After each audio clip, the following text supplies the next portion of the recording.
তোমার দ্বারা না কিচ্ছু হবে, কিচ্ছু না। আমি যে তোমার মতন অকমার ঠেকিকে বিয়ে করেছিলাম।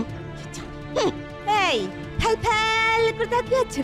হ্যাঁ, দাও মাছটা দাও। ওরে না আছে চাল, না আছে তেল, আজ শুধু সেদ্ধ মাছ খাবে, সেদ্ধ মাছ। এরকম পড়ে না আমি আর থাকতে পারছি না। ধ্যাৎ, আমি চলে যাব, আমি কালই বাপের বাড়ি চলে যাব। একটা কিচ্ছু নেই এ বাড়িতে, ধ্যাৎ, আমি চলে যাব, এই বলে দিলাম তোমায়।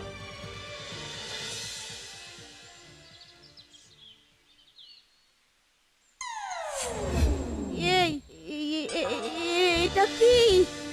মাছের ডিমের তো এরকম রং হয় না। কি গো, এই শোনো না, তোর তারিকা, তাড়াতাড়ি একবার এদিকে এসো। কি হলো কি হলো? আরে কি হলো ও?